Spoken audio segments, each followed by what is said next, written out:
مجھے اس وقت جس چیز پر گفتگو کے لیے کہا گیا ہے وہ ایک لفظ میں دعوت ہے۔ میں سب سے پہلے یہ عرض کروں گا کہ یہ لفظ ہمارے ہاں کہاں سے پیدا ہوتا ہے، کیوں یہ زیر بحث آتا ہے، اور اگر یہ زیر بحث آتا ہے تو پھر یہ ایک ہی انداز سے کیوں لوگوں کے سامنے نہیں آتا، اس کی تصویریں اتنی مختلف کیوں بن جاتی ہیں۔ میں پھر عرض کر دوں کہ اس میں مجھے اپنا نقطہ نظر محض بیان نہیں کرنا، بلکہ میں اس کے بارے میں آپ کو بتانا چاہتا ہوں کہ اصل مسئلہ کیا ہے، اس کی نوعیت کیا ہے۔ دنیا میں دو رویے ہو سکتے ہیں۔ یہ آپ جانتے ہیں کہ انسان کو عقل دی گئی ہے، وہ اپنے نتائج فکر پیدا کرتی ہے۔ میں بھی سوچتا ہوں، آپ بھی سوچتے ہیں، ارسطو افلاطون بھی سوچتے تھے، بڑے بڑے مفکرین حکماء بھی سوچتے ہیں۔ وہ سوچ اگر تو میری اپنی ذات سے متعلق ہے تو میری ذات تک ہی محدود رہ جاتی ہے، لیکن اگر اس کا تعلق انسان بحیثیت انسان سے ہے تو سوچنے والے کے ذہن میں یہ چیز پیدا ہوتی ہے کہ مجھے اب دوسروں کو اس میں شریک کرنا ہے۔ جب وہ دوسروں کو شریک کرتا ہے تو شریک کرنے کے بھی دو پہلو ہوتے ہیں۔ ایک چیز یہ ہے کہ وہ ایک علمی چیز ہے، وہ سمجھتا ہے کہ میں نے اگر ایک بات دریافت کی ہے یا مجھے ایک بات سوجھ گئی ہے یا مجھ پر ایک بات واضح ہو گئی ہے تو دوسرے لوگ بھی اس سے حظ اٹھا لیں، ان کے لیے کوئی فائدہ مند ہو سکتی ہے تو وہ بھی اس سے فائدہ حاصل کر لیں۔ اور دوسری چیز یہ ہے کہ وہ یہ خیال کرتا ہے کہ نہیں، یہ میں نے ایک ایسی بات دریافت کر لی ہے جس بات کو اگر میں نے لوگوں کو نہ بتایا اور لوگوں کو اس کو ماننے، اس کو قبول کرنے کی ترغیب نہ دی تو لوگوں کو کوئی بڑا نقصان پہنچ جائے۔ یہ جو دوسرا پہلو ہے، جب وہ کسی دریافت میں شامل ہو جاتا ہے تو پھر وہ دعوت بن جاتی ہے۔ یعنی اگر معاملہ پہلی حد تک رہے تو پھر وہ علم کا ایکسچینج ہے، علم کا تبادلہ ہے۔ یعنی ایک سائنسدان نے ایک چیز دریافت کی ہے، اس نے اس پر کوئی مضمون لکھ دیا، اپنا نقطہ نظر بیان کر دیا، کوئی لیکچر دے دیا، لوگوں نے بھی پڑھ لیا، سن لیا، وہ ان کی معلومات میں اضافے کے ذریعہ بن گیا۔ لیکن اگر کسی شخص نے مثال کے طور پر کسی بیماری کا سبب دریافت کر لیا، یعنی وہ اس نتیجے پر پہنچ گیا کہ یہ لوگوں کو زکام ہو جاتا ہے، اس کی وجہ یہ ہے، اور اگر میں سارے انسانوں کو بچا سکتا ہوں، اس بیماری کی تکلیف اور اذیت سے نجات دلا سکتا ہوں، تو مجھے پورے زور کے ساتھ، پورے جذبے کے ساتھ، پورے اخلاص کے ساتھ ایک ایک دروازے پر دستک دے کے لوگوں کو بتانا چاہیے کہ میں نے تمہارے بار بار زکام کی تکلیف میں مبتلا ہونے کی وجہ دریافت کر لی۔ تو اس میں اس کے اندر جو ایک غیر معمولی جذبہ پیدا ہوتا ہے وہ علم کے ایکسچینج کو، یعنی یہاں پر بھی اصل میں علم ہی کا تبادلہ ہو رہا ہوتا ہے، دریافت ہی لوگوں سے شیئر کی جا رہی ہوتی ہے۔ جو کچھ آپ جانتے ہیں اسی میں آپ شریک کر رہے ہوتے ہیں دوسروں کو، لیکن اس سے آگے بڑھ کر ایک بڑی غیر معمولی اندرونی تحریک شامل ہو جاتی ہے کہ مجھے لوگوں کو اس صورتحال سے بچانا ہے۔ یہ چیز ہے جس کے لیے دعوت کا لفظ استعمال کیا جاتا ہے۔ قرآن نے اس کے لیے کچھ دوسرے الفاظ بھی استعمال کیے۔ مثال کے طور پر قرآن مجید یہ کہتا ہے کہ یہ انذار ہے۔ جو میں نے ابھی آپ کو دعوت کی تعریف بتائی ہے اس میں یہی چیز شامل ہے۔ یعنی جب مجھے یہ معلوم ہو گیا یا میں نے یہ چیز دریافت کر لی کہ ایک بیماری اس سبب سے پیدا ہوتی ہے، تو میں اب آپ کو دعوت بھی دے رہا ہوں کہ آپ میری بات سنیں، اور ایک دوسرے زاویے سے دیکھیے تو میں آپ کو خبردار کر رہا ہوں۔ تو انذار کا مطلب عربی زبان میں ہے خبردار کرنا۔ تو یہاں پر بھی جو آپ جس چیز کو ملحوظ رکھیں وہ یہ ہے کہ محض علم کے ایکسچینج سے یا علم کے تبادلے سے یا معلومات کے تبادلے سے آگے بڑھ کر خبردار کرنا، یعنی ایک جذبہ، ایک اخلاص، ایک تحریک پیدا ہو گئی اس کے اندر۔ تو قرآن مجید نے یہ لفظ بھی استعمال کیا۔ اسی طرح ایک لفظ استعمال کیا تذکیر، یعنی جو ہمارے ہاں دعوت کا لفظ بول کر مفہوم مراد لیا جاتا ہے، میں یہ عرض کر رہا ہوں کہ قرآن نے اس کے لیے صرف ایک ہی لفظ استعمال نہیں کیا، دعوت کا لفظ بھی استعمال کیا ہے، جیسے اس آیت میں استعمال کیا کہ ادعو الی سبیل ربک، اسی طرح انذار کا لفظ بھی استعمال کیا ہے، جیسے کہ علماء کے بارے میں یہ کہا کہ ینذروا قومہم، اور تذکیر کا لفظ بھی استعمال کیا ہے، جیسے ذکر بالقرآن من یخاف وعید۔ تو یہ تذکیر کا کیا مطلب ہے؟ یاد دہانی کرانا۔ اس لفظ میں ایک زائد خوبی پیدا ہو گئی ہے، یعنی اس میں جو خوبی پیدا ہوئی ہے وہ یہ ہے کہ میں اپنی دریافت صرف لے کر نہیں آ رہا، وہ اصل میں تمہارے ہاں بھی موجود ہے، یعنی جو میں نے چیز دریافت کی ہے وہ صرف میرے اندر ہی نہیں تھی، وہ تمہارے اندر بھی ہے، میں اس کی یاد دہانی کرانے کے لیے آ رہا ہوں۔ تو اس میں ہوا کیا ہے؟ کام تو ایک ہی ہے، یعنی جو بات آپ کے لیے ایک حقیقت بن گئی ہے، جس کو آپ نے دریافت کر لیا ہے، یا کسی لحاظ سے آپ کی دریافت بن گئی ہے، یا وہ آپ کے علم میں آ گئی ہے، آپ نے اس کو پا لیا ہے۔ وہ بیان کیا جاتا نا کہ ارشمیدس نے نہاتے ہوئے ایک حقیقت دریافت کر لی اور اس کے بعد وہ کپڑے پہننا بھی بھول گیا، یعنی نکل کھڑا ہوا اور اس نے کہا کہ میں نے پا لیا، میں نے پا لیا، میں نے پا لیا۔ یعنی جب کوئی حقیقت واقعتاً اس طرح انسان دریافت کر لیتا ہے تو اس کا ایک لازمی تقاضا یہ ہے کہ اس کے اندر یہ چیز پیدا ہوتی ہے، اور اگر وہ کسی مسئلے کو حل کر دینے والی چیز ہے، انسان کو کسی بہت بڑے خطرے سے بچا لینے والی چیز ہے، تو انسان کی فطرت ایسی واقع ہوئی ہے کہ پھر وہ محض تبادلہ خیالات، محض ایک سیمینار میں بیٹھ کر آپ نے اپنے خیالات لوگوں کے سامنے رکھ دیے، بات یہاں تک نہیں رہتی، بلکہ انسان کے اندر یہ جذبہ پیدا ہوتا ہے کہ میں لوگوں کو بلاؤں، یہ جذبہ پیدا ہوا کہ میں لوگوں کو پکاروں، تو عربی زبان میں دعوت بن گئی۔ یہ خیال پیدا ہوا کہ میں لوگوں کو اس بات کو نہ ماننے کے نتائج سے خبردار کروں، تو قرآن کی تعبیر میں انذار بن گیا۔ اور یہ خیال پیدا ہوا کہ لوگ ایک بڑی اہم بات کو بھولے ہوئے ہیں، ہے تو وہ ان کے پاس بھی، تو اس کے لیے تذکیر کی تعبیر اختیار کر لی گئی، یعنی ایک ہی بات کو اتنے زاویوں سے قرآن مجید نے بیان کیا۔ تو پہلے تو یہ سمجھ لیجئے کہ جب ہم دعوت کہتے ہیں تو اس سے مراد کیا ہوتی ہے، یعنی یہ چیز وجود میں کیسے آتی ہے۔ یہ اپنی ذات میں کوئی محض مذہبی چیز نہیں ہے۔ ہو سکتا ہے کہ جیسے میں نے ارشمیدس کی مثال دی، یعنی کوئی آدمی کسی دن کینسر کا حتمی علاج دریافت کر لے، تو اس کے اندر بھی یہی جذبہ پیدا ہونا چاہیے، وہ لوگوں کو بتائے گا کہ میری بات سنو، میں نے ایک بڑے مہلک اور ایک جان لیوا مرض کا علاج دریافت کر لیا ہے، خدا کے لیے میری بات تو سنو۔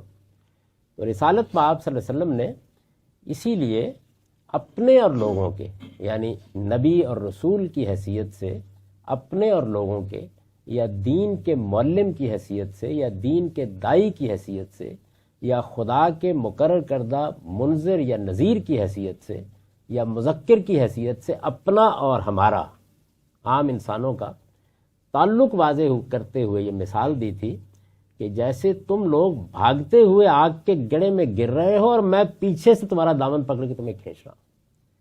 تو یہ اس کی اسپرٹ ہے جس کو ہم دعوت کہتے ہیں۔ یہ پہلی چیز ہے جس کو سمجھ لینا چاہیے کہ قرآن مجید نے جو الفاظ اس کے لیے اختیار کیے ہیں وہ یہ الفاظ ہیں، دعوت، تذکیر، انذار، جگہ جگہ قرآن مجید انہی الفاظ سے اس کو تعبیر کرتا ہے۔ میں نے اپنی کتابوں میں یہ بات بھی واضح کی ہے کہ جب قرآن مجید نے اس چیز کو موضوع بنایا، عام طور پر لوگوں کی اس جانب توجہ نہیں ہوئی، بلکہ میں کہہ سکتا ہوں کہ بالکل ہی توجہ نہیں ہوئی کہ قرآن نے اس مسئلے کو اب رسول اللہ صلی اللہ علیہ وسلم کے بعد لوگوں کی اصلاح یا لوگوں کی تربیت یا لوگوں کو دین کی طرف بلانے کے لیے کیا اہتمام کیا گیا ہے، اس کو جب موضوع بنایا ہے تو ایسے طریقے سے موضوع بنایا ہے کہ آپ یہ محسوس کرتے ہیں کہ جیسے اللہ تعالیٰ نے جتنے سوالات پیدا ہو سکتے تھے اس کے بارے میں ان کو سامنے رکھ کر اس کو موضوع بنا لیا۔ یعنی ایک چیز تو یہ ہوتی ہے نا، قرآن کا یہ انداز بھی ہے کہ اللہ تعالیٰ ایک بات کہہ دیتے ہیں اجمال سے اور اس کو ہم پر چھوڑ دیتے ہیں کہ ہم اس اجمال کی تفصیل کریں، اس کو علم عقل کی روشنی میں سمجھیں اور لوگوں کو بتائیں، لیکن یہاں یہ طریقہ نہیں اختیار کیا اللہ تعالیٰ نے۔ اس سے یہ صاف معلوم ہوتا ہے کہ یہ مسئلہ پیچیدہ ہونے والا تھا، یعنی علم کی سطح پر بھی اس میں بڑے مسئلے پیدا ہونے والے تھے۔ تو اللہ تعالیٰ نے اس کو جب موضوع بنایا تو اس طریقے سے موضوع بنایا، جیسے کہ میں آگے چل کے تھوڑی سی وضاحت کروں گا، کہ جس کے نتیجے میں بالکل ایسے معلوم ہوتا ہے کہ جیسے یہ جتنی ہماری تاریخ ہے، اور معلوم نہیں آگے ابھی کتنی صدیاں باقی ہیں، اس میں اس موضوع سے متعلق جو کچھ مسئلہ پیدا ہو سکتا تھا وہ اللہ تعالیٰ نے اپنے سامنے رکھ لیا ہے، اور یہ خیال کر کے کہ اس مسئلے کے ایک ایک مرحلے کو خود ہی واضح کر دینا چاہیے، ایسے ہی واضح کیا ہے۔ میں اس کو فی الحال الگ رکھ رہا ہوں، اس لیے کہ وہاں ہم آخر میں جائیں گے۔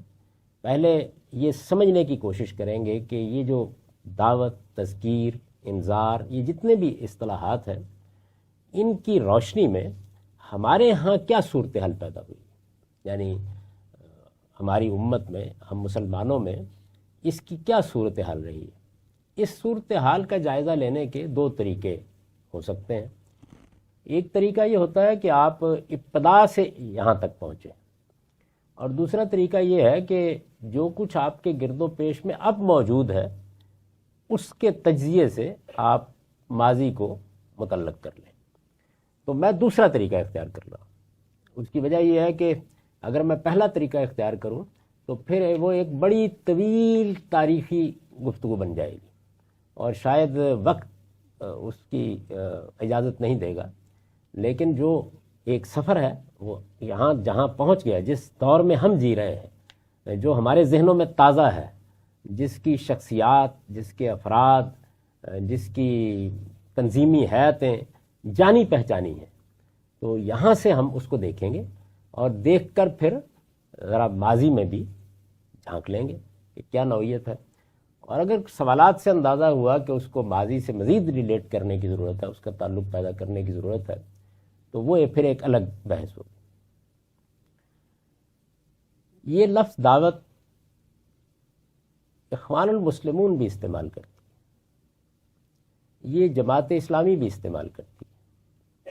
میں ملیشیا میں رہتا ہوں، وہاں پر اس وقت بڑی جماعتیں ہیں، ان میں ایک مذہبی جماعت 2 صوبوں میں حکومت کر رہی ہے، براہ راست حکومت کر رہی ہے۔ وہ مذہبی جماعت بھی استعمال کرتی ہے۔ اس کے جو مرشد عام تھے ان کا بھی 2 مہینے پہلے انتقال ہوا ہے۔ بڑی غیر معمولی شخصیت کے حامل تھے، اور ان کا بڑا اثر بھی تھا لوگوں پر۔ وہ کم و بیش 22-23 سال ایک صوبے کے حکمران رہے اور منتخب حکمران رہے، وہ بھی استعمال کرتے ہیں۔ اسی طرح سے جو لوگ بظاہر آپ کو محسوس ہوتا ہے کہ مسلمان امت سے یا عام مسلمانوں کے عقائد سے ہٹ کر اپنی بات پیش کر رہے ہیں، جیسے قادیانی حضرات ہیں، جیسے مثال کے طور پر اثنا عشری شیعہ ہیں، جیسے اسماعیلی ہیں، تو وہ بھی یہ لفظ استعمال کرتے ہیں۔ یعنی یہ بات کہ کوئی دعوت ہے، کوئی بات ہے، کوئی میسج ہے، یہ اس مسلمان امت کے اندر اگرچہ طریقہ کار، افکار کا فرق ہے، لیکن استعمال سب کرتے ہیں، بیان کرتے ہیں کہ ہم لوگوں کو یہ دعوت دینے کے لیے جا رہے ہیں یا یہ پیغام پہنچانے کے لیے جا رہے ہیں، سب کرتے ہیں۔ پھر مسئلہ کہاں سے پیدا ہوتا ہے؟ یعنی اللہ کا ایک دین ہے، اس کی دعوت دینے کے لیے میں اٹھوں، اس کی دعوت دینے کے لیے مولانا سید ابو اللہ صاحب مودودی اٹھیں، اس کی دعوت دینے کے لیے ہمارے بزرگ ڈاکٹر اسرار احمد صاحب اٹھیں، اس کی دعوت دینے کے لیے ملیشیا کے مرشد عام نک عبدالعزیز صاحب اٹھیں، جو بھی اٹھے، تو پھر پرابلم کہاں پیدا ہوتا ہے؟ مسئلہ یہاں سے پیدا ہوتا ہے کہ یہ دعوت جس چیز کی دی جانی ہے وہ کیا ہے، کیا دعوت دینی ہے، یعنی لوگوں کو کیا بتانا ہے۔ ایک تو یہ ہوتا ہے کہ کوئی آدمی اس کو متعین نہیں کرتا۔ مثلا آپ کی مسجد میں جب آپ کسی آدمی کا انتخاب کر کے اس کو امام بناتے ہیں تو وہ بھی جمعے کے خطبے میں یہی کام کر رہا ہوتا ہے، یعنی تذکیر کر رہا ہوتا ہے، نصیحت کر رہا ہوتا ہے، دعوت دے رہا ہوتا ہے، لیکن وہ اپنا کانٹینٹ کبھی توحید کو بنا لیتا ہے، کبھی آخرت کو بنا لیتا ہے، کبھی کوئی فضائل کی بات سنا دیتا ہے، کبھی آپ کو تاریخ بتا دیتا ہے. وہ اس کو متعین نہیں کرتا، کوئی مسئلہ پیدا نہیں ہوتا، وہ پھر ایک جزوی مسئلہ ہے. یعنی ایک دن آپ گئے جمعہ پڑھنے کے لیے، آپ نے محسوس کیا کہ یہ تو کچھ بڑی اجنبی سی بات بیان ہو رہی ہے، اور ہو سکتا ہے کہ اس بات سے آپ کو اتفاق نہ ہو یا وہ بات آپ کے نزدیک ٹھیک نہ ہو، لیکن وہ ایک جزوی مسئلہ ہے، اس سے کوئی بڑی قیامت نہیں برپا ہو جاتی. میں آپ سے گفتگو کر رہا ہوں، ممکن ہے کہ ایک دن گفتگو کے دوران میں آپ کو میری ایک بات بڑی معقول محسوس ہو اور اگلے دن معقول محسوس نہ ہو، لیکن وہ جزو کا مسئلہ ہے. یہ بڑا مسئلہ اس وقت بنتا ہے جب کوئی شخص اٹھ کے یہ کہتا ہے کہ یہ جو دعوت کا کانٹینٹ ہے یا دعوت میں کس چیز کی دے رہا ہوں، میں آپ کو اس کو متعین کر کے بتاتا ہوں کہ وہ کیا چیز ہے. تو متعین کر کے بتانے کا عمل ہمارے اس دور میں بعض لوگوں نے بہت غیر معمولی سطح پر کیا ہے. یہ ماضی میں اس طرح نہیں ہوا، اور اس کی ایک وجہ ہے جو میں آپ کو بتاتا ہوں کیوں نہیں ہوا. یعنی اگر آپ 2 صدیوں سے پیچھے چلے جائیں تو وہاں آپ کو یہ جو دعوت کا عمل ہے یہ ساری امت میں ہوتا ہوا نظر آئے گا. یعنی یہ مسجدوں میں ہوتا ہوا نظر آئے گا، یہ خانقاہوں میں ہوتا ہوا نظر آئے گا. ایسا نہیں کہ ایک کام نہیں ہو رہا، لیکن میں وہی عرض کر رہا ہوں کہ وہ کام جو کیا جا رہا ہے وہ کام اجزاء میں تو موضوع بحث بن جاتا ہے کہ آج امام ابن تیمیہ نے خطبہ دیتے ہوئے کیا کہہ دیا، یا یہ بات تو عجیب سی لگ رہی ہے، یا اس بات سے اتفاق نہیں ہوا. اگلے دن امام ابن تیمیہ نے ایسی بات بیان کی جس میں کسی کو بھی کوئی تردد پیدا نہیں ہوا. میں نے ایک مثال دی، امام غزالی آئے تھے، انہوں نے بغداد میں خطبہ دیا یا تقریر کی یا لیکچر دیا، تو اس میں فلاں بات سمجھ میں نہیں آئی جو انہوں نے کیا کہہ دی. تو میں یہ مثال دے رہا ہوں، یہ ہے کہ دین کی دعوت بھی بیان پیش کی جا رہی تھی، سب کام ہو رہے تھے، لیکن اس کے پورے کانٹینٹ کو اور اس کے لائے عمل کو کسی آرگنائزڈ ایفرٹ کی شکل نہیں دی جا رہی. آرگنائزڈ ایفرٹ ایک بالکل اور چیز ہے، اور ایک آدمی اپنی انفرادی حیثیت میں ایک کام کرتا ہے اور اس میں آپ کو کسی چیز سے اختلاف ہو جاتا ہے، کسی سے اتفاق ہو جاتا ہے. یعنی یہ بات کہ کسی چیز سے اختلاف نہ ہو وہ تو صرف اللہ کے پیغمبر ہی کے معاملے میں ہو سکتا ہے. انسانوں کے معاملے میں یہ چیز ہوگی، اور یہ پہلے بھی ہوتی تھی، یہ اس وقت ہوا. اس کو آپ ایک دوسری مثال سے سمجھیے، اور وہ یہ ہے کہ جس وقت سیدنا مسیح علیہ السلام دنیا سے رخصت ہوئے، ان کے دنیا سے رخصت ہونے کے بعد جیسے کہ انہوں نے اپنے ساتھیوں کو، جن کو حواری کہتا ہے قرآن، تلقین کی تھی کہ اب تم جاؤ اور جا کر اسرائیل کی بستیوں میں پھیل جاؤ اور یہ پیغام پہنچاؤ. اس کو قرآن نے بیان بھی کیا ہے کہ انہوں نے آخری وقت میں یہ کہا تھا کہ من انصاری اللہ، یعنی میں تو اب اپنے پروردگار کی طرف جا رہا ہوں، تو اس راستے میں اب کون میرا مددگار بنتا ہے. تو حواریوں کو، شاگردوں کو انہوں نے یہ نصیحت کی، وہ چلے گئے اور انہوں نے جا کے یہ کام کرنا شروع کر دیا. ایک لمبے عرصے تک کوئی مسئلہ پیدا نہیں ہوا. اس کے بعد سینٹ پال نے اس سارے کانٹینٹ کو سامنے رکھ کر اس کو ایک آرگنائزڈ ایفرٹ کی شکل دینا شروع کر دی، اور پھر کچھ ہی عرصے کے بعد وہ پاپائیت کا ادارہ وجود میں آ گیا کہ جس میں اب مسیحی دنیا کے لیے ایک مرکز فراہم ہو گیا. تو کیا ہوا؟ حضرت مسیح کی باتیں تو پہلے بھی بیان کی جا رہی تھی، اب وہ ایک جگہ مرتکز ہو گئیں، اور اس جگہ کے مطابق اب اس کے اہداف، اس کے مقاصد طے ہو گئے، اور ایک عظیم مشنری پروگرام وجود میں آیا. یعنی اگر آپ لوگوں کو عجیب نہ لگے تو دعوت کا یا مشنری پروگرام کا جو سب سے بڑا اسٹرکچر دنیا میں وجود میں آیا ہے وہ کیتھولک مسیحی وجود میں لایا، سب سے بڑا. یعنی اس وقت بھی کوئی اس کے قریب قریب کے تقابل میں بھی مسلمان نہیں پیش کر سکتے کسی اسٹرکچر کو، وہ پیش آیا. لیکن وہ جب اس آرگنائزڈ ایفرٹ میں ڈھلا تو اس میں کئی چیزیں وجود میں آ گئیں، اب وہ موضوع بحث بن گیا. ہمارے ہاں یہ عمل ان پچھلی 2 صدیوں میں بہت غیر معمولی سطح پر ہوا ہے۔ اس سے پہلے سارے عرصے کے دوران میں جو عام علماء تھے وہ اپنی انفرادی حیثیت ہی میں زیادہ تر یہ کام کرتے تھے، اور اس کو کوئی بڑی آرگنائزڈ فارم میں پیش بھی نہیں کرتے تھے۔ اس کی آپ یہاں تک لے دیکھیے کہ آپ کی جو فقہ کی کتابیں ہیں، جو فقہ ہے آپ کی جو فقہ کی کتابیں ہیں، ان میں ایک لحاظ سے پورے دین کے احکام کا احاطہ کیا جاتا ہے، لیکن اس میں کوئی کتاب الدعوہ نہیں ہوتی ہے ہی نہیں سرے سے۔ یعنی دعوت عام طور پہ کتاب الطہارہ، کتاب الوضو، کتاب الغسل سب ہوتی ہیں، لیکن کوئی کتاب الدعوہ نہیں ہوتی۔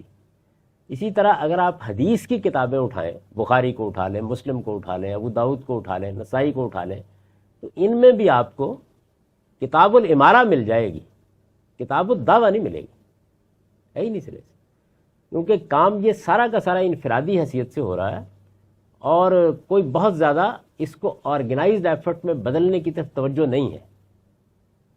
میں اس وقت یہ بحث نہیں کر رہا کہ ہونی چاہیے یا نہیں ہونی چاہیے، میں صرف آپ کو اس چیز سے آگاہ کر رہا ہوں کہ ایسا ہے یہ معاملہ۔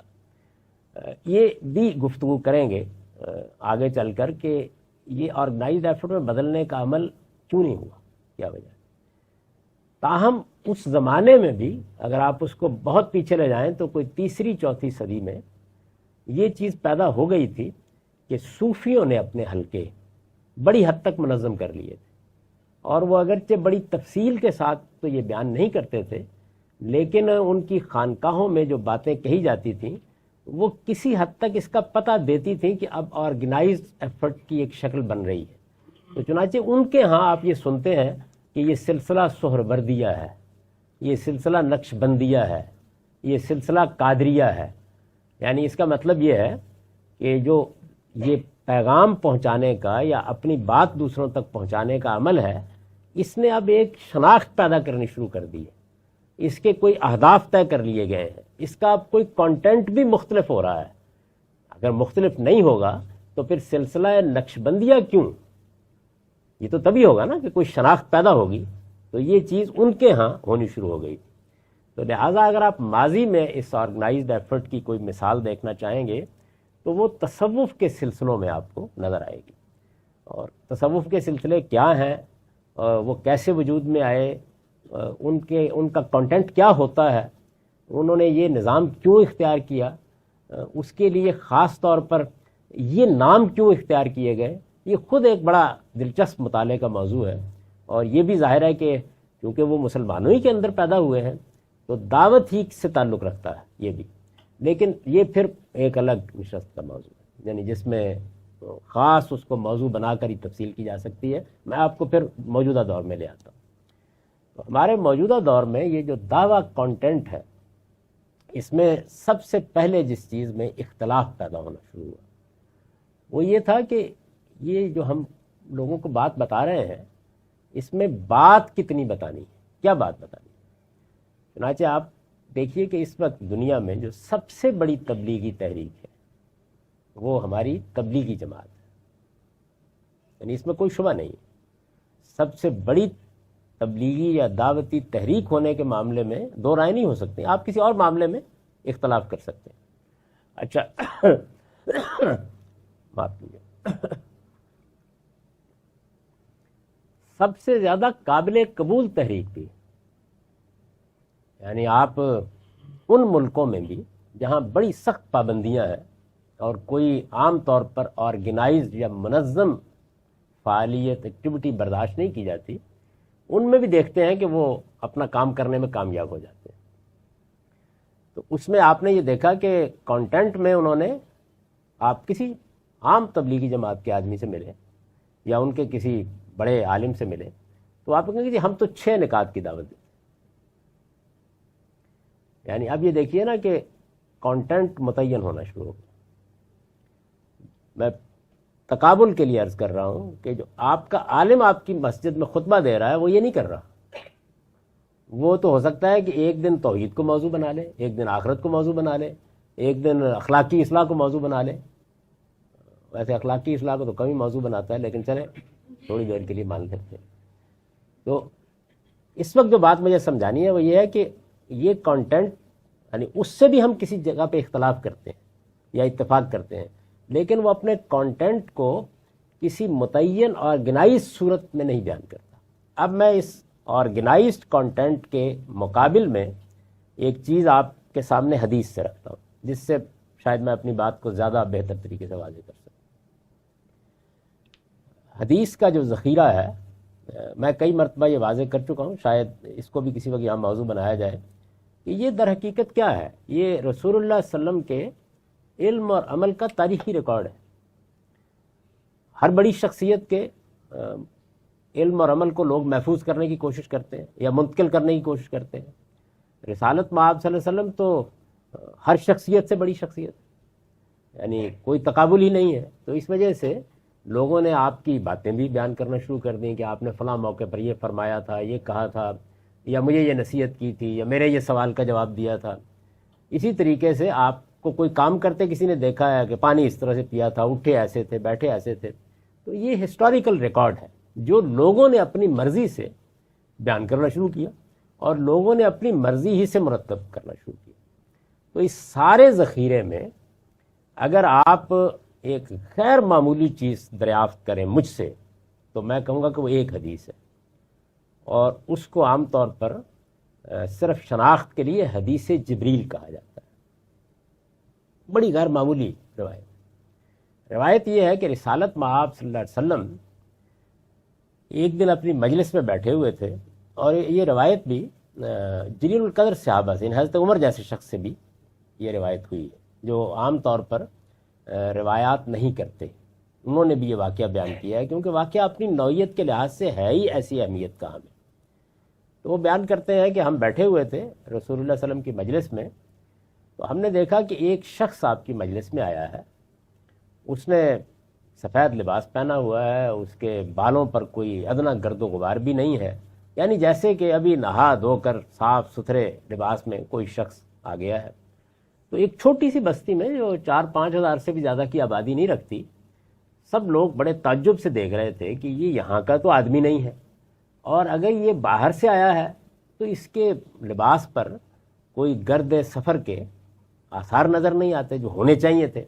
تو ایک تعجب کی کیفیت میں لوگ ان کو دیکھ رہے ہیں، لیکن کوئی پوچھنے کی جسارت نہیں کی کسی نے. وہ آیا اور اس نے رسالت مآب صلی اللہ علیہ وسلم کے سامنے دوزانو ہو کر، یعنی اتنا قریب ہو گیا کہ گھٹنے گھٹنوں سے ملا دی اور سوالات کرنے شروع کر دی، یعنی آتے ہی. اور سوالات کیا کیے؟ سوالات یہ تھے: ایمان کیا ہے، اسلام کیا ہے، احسان کیا ہے، قیامت کب آئے. یعنی یہ 4 سوالات کیے آپ. اب آپ جانتے ہیں کہ قرآن مجید جیسی کتاب نازل ہو چکی ہے، تھوڑا بہت حصہ ہی باقی ہے، یعنی کم سے کم مکیات تو ساری کی ساری. تو وہ کیا بتاتی ہیں؟ یہی تو بتاتی ہیں کہ ایمان کیا ہے، یہی بتاتی ہیں اسلام کیا ہے. یعنی انہی کی تفصیل قرآن مجید کر رہا ہے، جگہ جگہ یہی بات بیان کر رہا ہے. یہ بتاتی ہیں کہ احسان کیا ہے. یہ سب چیزیں جتنی بھی سوالات کیے ہیں وہ ہیں اس کے اندر موجود. لیکن اس کے باوجود جبریل نے یہ سوالات کیا، 4 سوالات کیے. تو رسول اللہ صلی اللہ علیہ وسلم نے ان کا جواب دیا. پہلا سوال انہوں نے کیا کہ ایمان کیا ہے؟ تو فرمایا کہ ایمان یہ ہے کہ آپ اللہ کو مانیں، آپ اس کے فرشتوں کو مانیں، اس کی کتابوں کو مانیں، اس کے نبیوں اور رسولوں کو مانیں، اور اس بات کو مانیں کہ ایک دن اس کی بارگاہ میں حاضر ہونا ہے، آخرت پر ایمان رکھیں. وہ اسلام کیا ہے؟ اسلام یہ ہے کہ اس بات کی شہادت دیں کہ اللہ کے سوا کوئی الہ نہیں، محمد صلی اللہ علیہ وسلم اللہ کے رسول ہیں، اور آپ نماز کا اہتمام کریں، زکوٰۃ ادا کریں، حج کریں، روزہ رکھیں. وہ کہا کہ احسان کیا ہے؟ تو آپ نے فرمایا کہ احسان یہ ہے کہ اللہ کی بندگی اس طرح کرو گویا تم اس کو دیکھ رہے ہو، اس سے کوئی فرق نہیں پڑتا کہ تم اس کو نہیں دیکھتے، کیونکہ وہ تو تمہیں دیکھ رہا ہے. قیامت کے بارے میں فرمایا کہ بھائی میرے اور تمہارے علم میں فرق نہیں ہے اس معاملے میں، جتنا تم جانتے ہو اتنا ہی میں جانتا ہوں. آگے چلیے کہ قیامت کا علم تو اگر آپ کو بھی نہیں ہے، مجھے بھی نہیں ہے، تو یہ بتا دیں کہ کوئی اس کی علامتیں نشانیاں بھی ہوں گی. تو فرمایا کہ ہاں میں اس کے قرب کی 2 نشانیاں بتا دیتا ہوں تمہیں, اور وہ نشانیاں یہ ہیں کہ غلامی ختم ہو جائے گی, اور عرب کے ننگے پاؤں ننگے بدن پھرنے والے چرواہے عمارتوں کی بلندی میں ایک دوسرے سے مقابلہ کر رہے ہیں. یہ رسالت میں آپ صلی اللہ علیہ وسلم نے جبریل امین کے سوالوں کے جوابات دیے. جبریل امین کیسے معلوم ہوا؟ جیسے ہی وہ گئے تو رسول اللہ صلی اللہ علیہ وسلم نے پوچھا کہ جانتے ہو یہ کون تھے؟ تو فرمایا کہ یہ جبریل تھے. یعلمکم دینکم, تمہیں تمہارا دین سکھانے آئے تھے. یعنی یہ سوالات اس لیے کیے تھے انہوں نے کہ مقصد یہ تھا. تو اس میں کوئی حرج کی بات نہیں کہ کسی موقع پر تعلیم کی غرض سے آپ دین کے کانٹینٹ کو متعین کر دیں. یہ ہے نا رسالت میں آپ صلی اللہ علیہ وسلم نے. لیکن رسول اللہ کا متعین کردہ کانٹینٹ یہ ہے, اور تبلیغی جماعت نے بھی ایک کانٹینٹ متعین.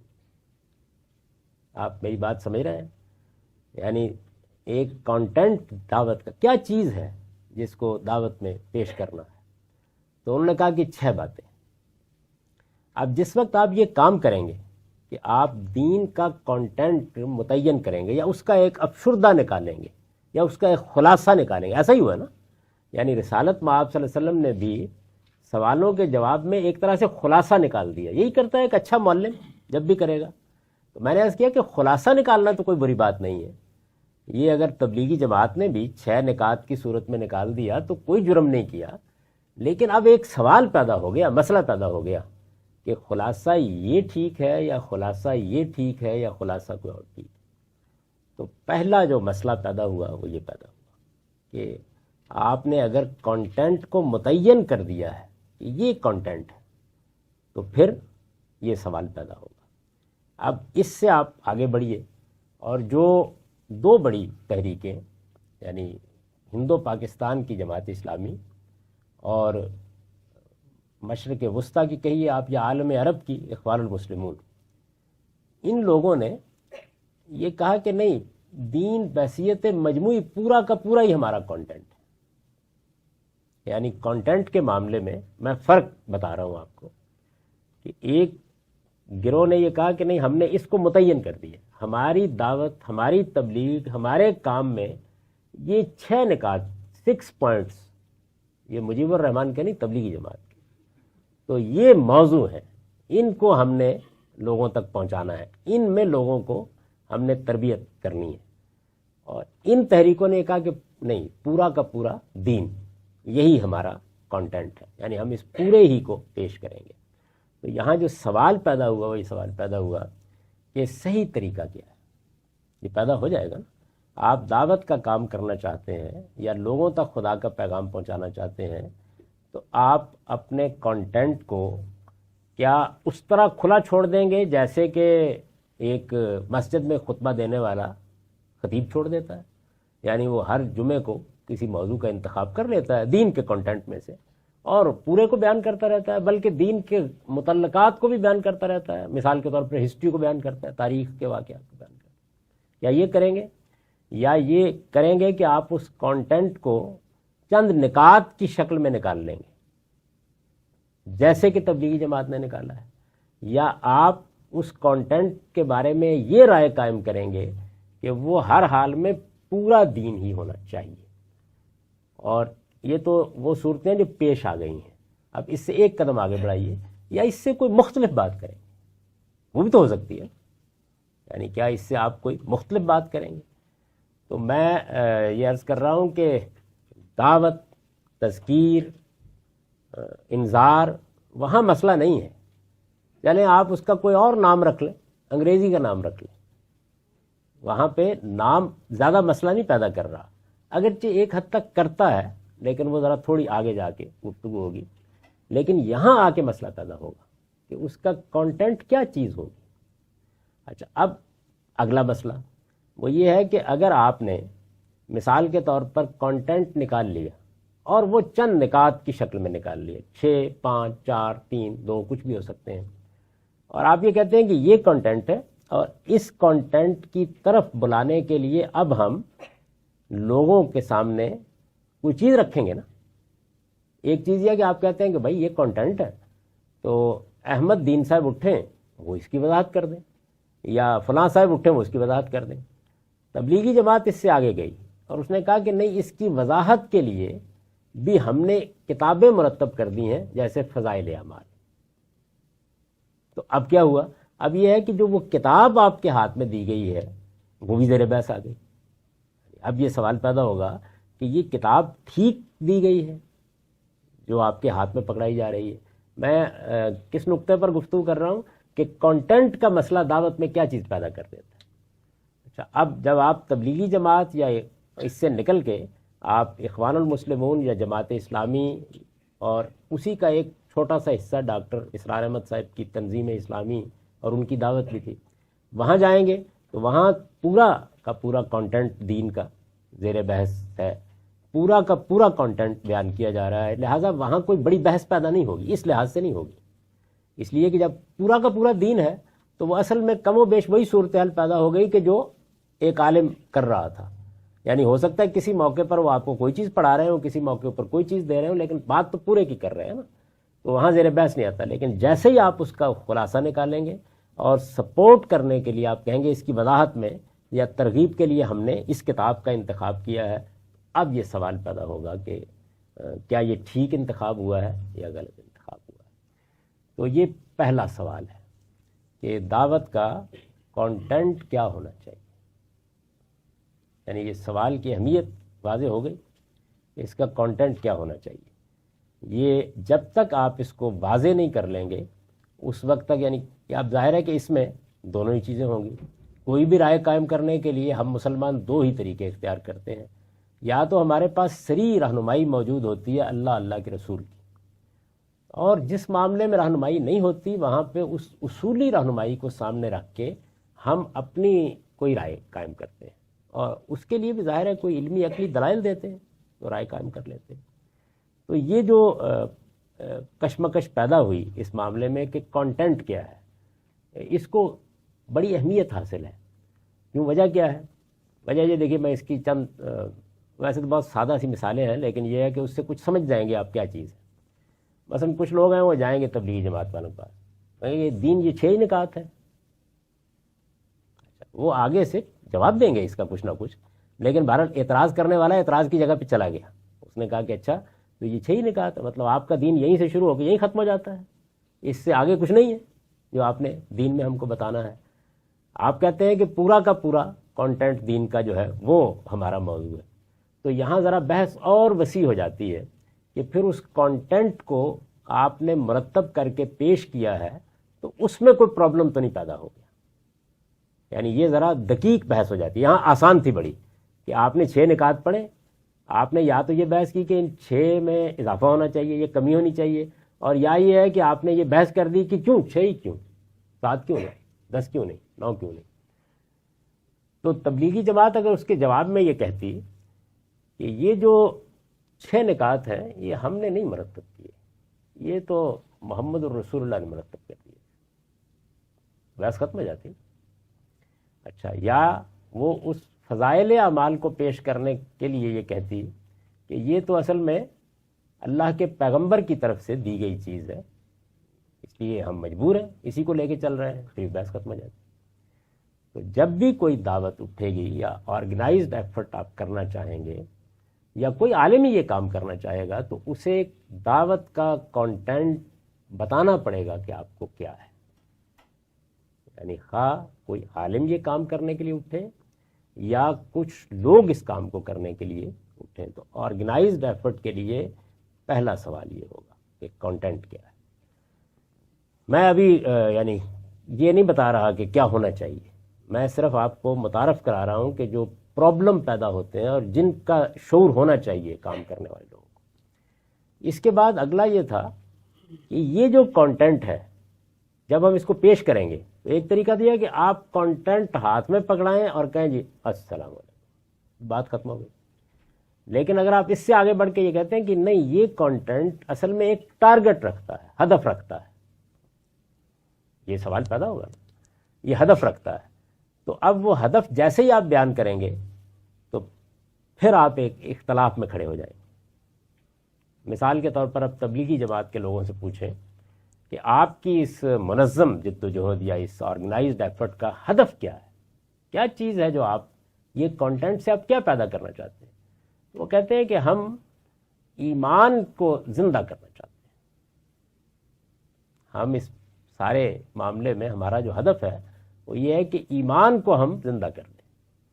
اور وہ اس کو ایک بڑی سادہ سی آپ کہہ سکتے ہیں، ہو سکتا ہے کہ بڑی علمی نہ لگے آپ کو بات. اصل میں تبلیغی جماعت نے کا ایک بڑا غیر معمولی پہلو ہے، اور وہ یہ ہے کہ جو عام آدمی ہے انہوں نے بڑی حد تک اس کی زبان میں گفتگو کی.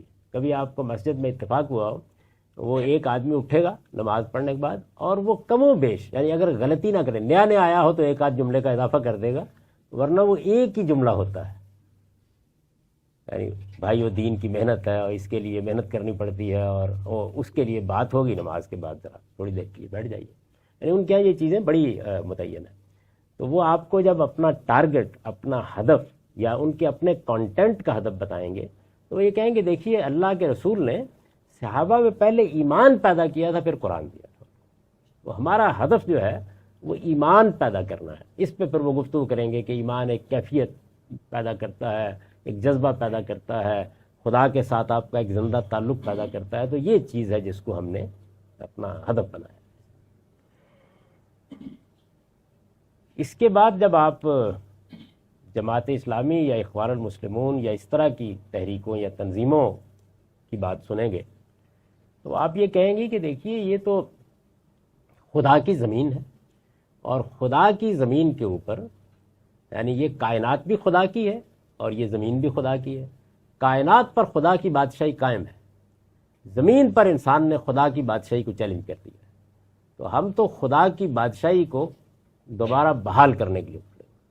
ہمارا ساتھ دو، اس لیے کہ ہم اس زمین کے اوپر شروع میں تو بالکل تعبیر بھی یہی اختیار کرتے تھے، بعد میں مولانا امین احسن اصلاحی کے ایما سے اس میں انہوں نے تبدیلی کی، وہ بھی ایک آگے کی بحث ہے. ہم تو اصل میں حکومت الہیہ قائم کرنا چاہتے ہیں، یعنی خدا کی زمین پر خدا کی حکومت. وہ جمہوریت کی تعریف کی جاتی ہے نا کہ عوام کی حکومت عوام کے ذریعے کی جاتی ہے، انہوں نے کہا کہ خدا کی حکومت خدا کے قانون کے ذریعے سے وہ ہم قائم کرنا چاہتے ہیں زمین کے اوپر. اور یہی اصل میں اسلام کے کانٹینٹ کا، یا جو چیز بھی اسلام ہے یا جو دین ہے اس کا یہی ٹارگٹ خدا نے مقرر کر دی. اس نے خود بتا دیا ہے، اور وہ آیت پڑھیں گے کہ هو الذی ارسل رسولہ بالہدی ودین الحق لیظہرہ علی الدین کلہ، کہ اللہ نے اپنے رسول کو دین حق اور ہدایت دے کے بھیجا کہ ساری دنیا کے اوپر دین کی حکومت قائم کرے. تو دین کی حکومت، یا دوسرے لفظوں میں خدا کی حکومت یا حکومت الہیہ، یہ ہم نے قائم کرنی. یہ امریکہ، یہ برطانیہ، اور امریکہ اور برطانیہ کیا، یہ مسلمان ملکوں کے حکمران سب طاغوت ہیں، سب کے سب. قرآن میں ایک لفظ استعمال ہوا ہے طاغوت، یہ سب طاغوت ہیں. اور قرآن مجید کی ایک آیت ہے کہ وہ آدمی جس نے اللہ پر ایمان قبول کیا اور جس نے من یکفر بالطاغوت، طاغوت کا انکار کر دیا، اس نے مضبوط سہارا پکڑا. تو وہ یہ کہیں گے کہ طاغوت جو ہیں یہ سب نظر آ رہے ہیں آپ کو اس وقت، اس لیے ان سے ہر تعلق توڑو اور ان کا سر توڑنے کے لیے میدان میں نکل آؤ. یہ اصل میں مشن ہے جس کے لیے یہ دین آیا. یہ دین آیا ہی اس لیے ہے. یہ مذہب گوسفندہ نہیں ہے، بھیڑوں کا مذہب نہیں ہے، شیروں کا مذہب ہے. اس لیے اٹھو اور اٹھ کر پوری دنیا کے اوپر اللہ کی حکومت قائم کرو. اللہ کی حکومت کے مقابل میں جو بھی آئے گا اس کو اکھاڑ پھینکا جائے گا. اور اس کے لیے طریقہ کیا ہے؟ ظاہر ہے کہ یہ سوال پوچھا جائے گا کہ یہ کیا طریقہ ہوگا. یہ اب اگلا مسئلہ آ گیا. یعنی پہلا سوال کیا تھا کہ یہ عنوان کیا ہے؟ دعوت، تذکیر، انذار، آپ کو یہی عنوان عام طور پر ملیں گے. اس کے بعد یہ کہ کانٹینٹ کیا ہے. اس میں جو اختلاف پیدا ہوا ہے اس کی ایک مختصر سی تصویر میں نے آپ کے سامنے رکھ دی ہے کہ ہمارے گرد و پیش میں اس کانٹینٹ میں کیا اختلاف پیدا ہوا ہے. عام عالم کیا طریقہ اختیار کر رہا ہے کانٹینٹ میں، تبلیغی جماعت کیا طریقہ اختیار کر رہی ہے کانٹینٹ میں، اور جماعت اسلامی یا اخوان المسلمون اور اس نوعیت کی تحریکیں وہ کیا طریقہ اختیار کر رہی ہیں، ہدف کیا ہے، ٹارگٹ کیا ہے، یعنی آپ کو یہ سب کچھ آپ کیوں کر رہے ہیں؟ ایمان پیدا کرنا ہے، یہ ایک بات ہے، نہیں حکومت الہیہ قائم کرنی ہے، یعنی خدا کی زمین پر طاغوت کے ہاتھ سے، اور اس کو بعض موقعوں کے اوپر مولانا سید مودودی صاحب نے ادا کیا کہ فساق و فجار، فساق فاسق کی جمع ہے، فجار فاجر کی جمع ہے، فساق و فجار کے ہاتھ سے دنیا کی زمام چھین لینی ہے، ہم چھین کے کس کو دینی ہے؟ فرشتوں کو نہیں، ان کا صالحین کو دینی ہے، یعنی اللہ کے نیک بندوں کے ہاتھ میں دنیا کی حکومت ہونی چاہیے، جو اللہ کا نظام دنیا کے اندر قائم کر دیں، اللہ کی حکومت دنیا کے اندر قائم کر دیں۔ تو حکومت الہیہ یہ تعبیر اختیار کی گئی اس مقصد کے لیے۔ اب اگلا سوال یہ پیدا ہوا کہ اس کے لیے کیا طریقہ کیا ہوگا، یعنی آپ اپنے مقصد کو حاصل، جب آپ ہدف طے کر لیتے ہیں، مقصد حاصل کر لیتے ہیں، طے کر لیتے ہیں، تو یہ سوال پیدا ہوتا ہے کہ طریقہ کیا ہوگا، کیا حکمت عملی آپ اختیار کریں گے، کیسے اس طریقے کو آپ نمایاں کریں گے۔ تو ہمارے ہاں جو عام عالم ہے وہ آپ کی مسجد میں آپ کو تلقین کرتا ہے، نصیحت کرتا ہے، وہ اپنے پیغام کو پہنچانے کے لیے جو طریقہ اختیار کرتا ہے وہ ابتدا سے انتہا تک کیا ہے، وہ اپنی بات بیان کر دینا ہے۔ اس کو اب آپ واعظ کہہ لیں، اس کو آپ تبلیغ کہہ لیں، جو بھی کہہ لیں، یعنی اس نے کیا عملاً کیا کرنا ہے، وہ یہ ہے کہ وہ اٹھے گا اور اٹھ کے اپنی بات بیان کر دے گا، گویا اس کے ہاں دعوت بالکل اپنی ابتدائی شکل میں کھڑی ہے۔ جیسے ایک سائنسدان نے ایک علاج دریافت کر لیا تو اس نے آگے بتا دیا آپ کو، جی یہ علاج ہے، یہ مرض ہے، یہ دوا ہے، بتا دیا۔ یعنی اس کے ہاں اگر آپ اردو زبان کا سادہ لفظ تو بتا دینا ہی بس پوری کی پوری بات، اس سے آگے کچھ نہیں۔